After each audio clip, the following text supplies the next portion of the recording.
Hey everybody. Hey everybody, welcome to our daily check-in on the Martinis with Scott channel.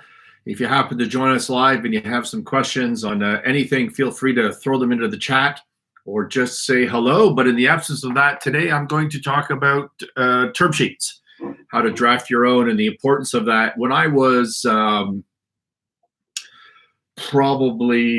I was in my very first year in the corporate finance side. Let's go back to sort of 1990-ish, somewhere in there. So I was a qualified chartered accountant, a professional, moved out of the audit side of what is now KPMG, into the corporate finance investment banking side.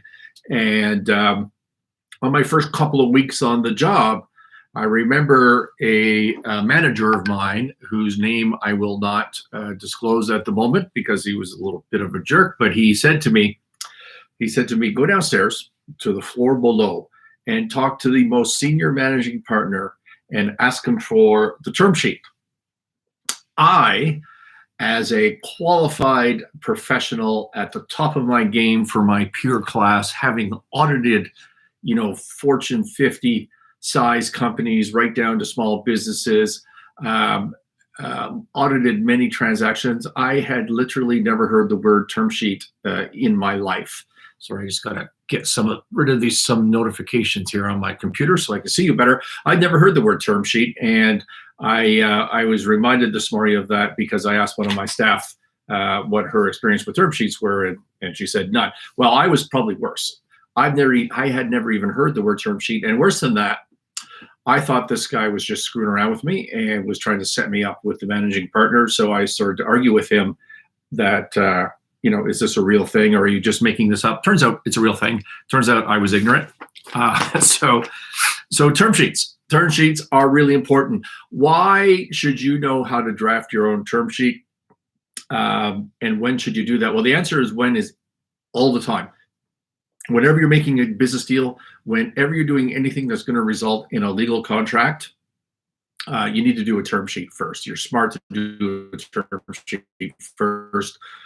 Otherwise, and here's the answer to the why, what you're doing is you're just taking an idea that isn't fully thought out, isn't fully agreed to by the parties, and you're taking that to the lawyers and say, hey, draft this up. And then the lawyer's going to have a million questions. Okay, and you're not going to have the answers to them, and the parties won't have agreed. It's the difference if you think about, say, a shareholders agreement, which we talked about on the last Martinis with Scott. It's the difference between, say, a $25,000 shareholder agreement and a $100,000 shareholder agreement when you go to the lawyers. If you know what the bullet points in a shareholders agreement are and you've agreed to them up front, you go to the lawyer and say, there you go, throw those deal terms into your template legal agreement, get me something I can draft, and it's going to be much easier. I have two term sheets on my desk right now. One of them is a financing, which I'm not going to show you a copy of, and the other one is the term sheet that I used for the purchase of Novani Stainless, which has been a topic we've touched on quite a bit on Martinis with Scott. The financing that we're in the middle of right now, term sheet is obviously confidential and it's a client's file. So I don't want to talk about the details on that, but I'm going to walk through the major sections because here's the point. As a business person, you and your counterparty who you're negotiating with, you could draft your own term sheet.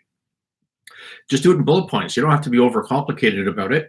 And here are the bullet points that you will want to include in your term sheet. And even if you're not doing a term sheet, you're going to want to, what am I trying to say? You're going to want to think this way, okay? And here's the bullet points that or the questions that you're going to think about. You want to do your W's. You go your who, what, where, when, why, okay? Who, what, where, when, why. Those should be addressed in the term sheet. And in addition to that, price and consideration. What is the difference between price and consideration? Price is, I'll pay you $1 million for whatever I'm doing. Consideration is, I will pay you 100,000 of that upfront, plus 40,000 shares of my company, plus a vendor take back note equal to $300,000, and all of that adds up to the $1 million. The price is the price. The consideration is how I pay that price, which may or may not be cash. Okay, so price, consideration. You want to talk about term. How long if you're entering into an agreement with some other person, how long, when do you enter in that agreement? That's the when part of the who, what, when, why. And then how long, the conditions that go along with that, and the reps warranties and covenants. And we'll talk about what those are basically just promises. Like, I promise you this is the way it is right now. And if I'm wrong, well, then you can sue me. And I promise to do this sort of thing in the future. We don't need to, that's a covenant. We don't need to get hung up on the details of what those are. So let's take those. And I'm just going to walk through this financing term sheet quickly. At the beginning of it, it lists all the party, the borrowers, the lenders, that's the who, right? The borrowers, the lenders, the guarantors, both corporate and personal, that go along with this financing, are bullet pointed out in this term sheet. By the way, I just want to bring a distinction between a term sheet, a letter of intent, and a memorandum of understanding. Memorandum of understanding, letter of intent, term sheet. What is the difference? I have no idea. They're all commingled. They're just words that we use. I'm sure the lawyers that listen to this will say, no, Scott, there's a, this is this and this is that. Don't care. I don't care. You shouldn't care as a business person. The point here is to bullet point out the business terms on what you're trying to accomplish. So this term sheet from this financier, this lending institution, has got the parties listed out. That's the who. It moves on to a description of what the credit facility is. That's the what. So we're going to extend you this amount of money. And it also gives you the margining formula. So your maximum is this, but day to day you can have this much depending on a bunch of things. It gives you the term. So we'll close on this date, and then it's a 2-year facility. And at the end of that, you got to pay us our money back. So that's the when and the term that I talked about. It gives you the interest rate, the closing fees, the facility fees, the out-of-pocket legal fees, the monitoring fees, the work fees, the this fee, the that fee. That's the price. And it gives you the consideration when you have to pay that. And obviously that would be in cash. It gives you the why, which is the purpose. With this money, you can do these following things. Okay. So it gives you all that. It gives you all the conditions, right? That you have to have this in place, you have to have that in place. We have to be able to register our security. In this particular case, there has to be a court order supporting it. You've got to get us the insurance, on the real estate, these sorts of things, okay? So it gives you all the conditions. What else is in here as I flip through? And that's basically it, okay? So on my list of things, the who, what, where, when, why, price, consideration, term, conditions, reps, and warranties, they're all covered in this term sheet. Let me give you another example. This is what the memorandum of understanding that I used to acquire the Navani group of companies. When I write, I list out the parties, just like the financing term sheet did. I give some background because I like to provide context. So it says, whereas this company does that, and this company does this, and you want my help, and I want to buy your company, right? Just so that there's context. There's a meeting of the minds between the parties. I talk about purchase and sale. I'm going to buy this, and you're going to sell this, and you have to, say specifically what this is. I list the purchase price. I tell you when we're going to. I list in here when we're going to close. That we need to follow up with definitive agreements. I'm going to come back to that in a second. I list out the conditions and the covenants. A covenant, for example, is that I promise. So a covenant is a promise so that I promise to indemnify you in the event that this sort of thing happens, okay?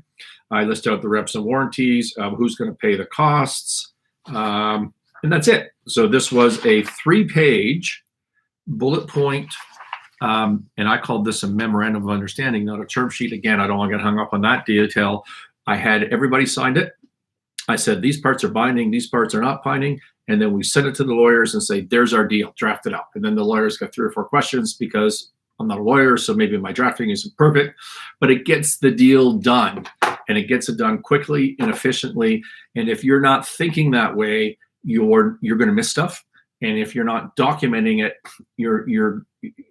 it just multiplies the problem, because not only are you going to miss things, but your counterparty is going to miss things, and those things are going to be different from the things that you missed, and you're just going to be way further apart than you thought you were. So when you use a term sheet, when you do this, seriously, anytime that you're drafting a contract or you're going to send a contract to our lawyers on any deal. I don't care if it's in your business and your personal life and you're trying to come up with whatever. If something's going to the lawyer for a deal, you need to do a term sheet first. It's going to save you. It's going to make sure you actually have a deal, because it's not the lawyer's job to make sure you have a deal. It's your job to make sure you have a deal. It's the lawyer's job to document that deal and to protect you. So anything to do with corporate finance, like you're raising money, you're doing a VC deal, merger and acquisition, restructuring. What if you're hiring a sales rep, right? You want somebody to rep your product. You got to define their territory, their commissions, what you expect, all the reporting functions. A commissioned salesperson, a JV, licensing deal is a big one. And as I said at the beginning, a shareholders agreement. And always include in your term sheet the idea that, hey, this is us just bullet pointing our business points. Now, what we're going to do is we're going to send this to the lawyers, and they're going to do the definitive legal documents, which will be binding on us.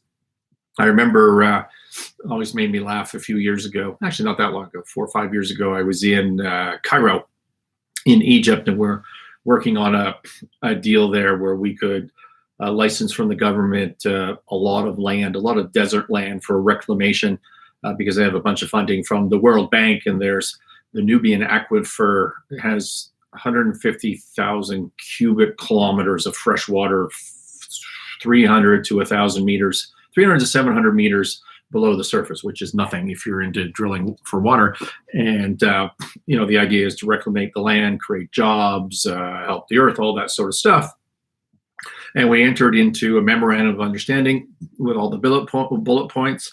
I went to the lawyers in Cairo, who were great guys, and things weren't going well on the drafting and with the counterparties, and the deal fell apart at the end, although they've come back to talk about it now. But the funny line out of my own lawyer, when he talked about Egyptian business culture, he said, unfortunately, we are a culture of MOUs, meaning we'll agree to anything in a non-binding MOU, but to actually get the deal done is a lot more difficult. Don't forget that getting the deal done, getting the MOU is a meeting of the minds, and it helps you to get the definitive documents done, but it doesn't mean that you've locked in the definitive documents. There's always more work to do. Hope that's helpful. Thank you for listening, and we'll touch base tomorrow.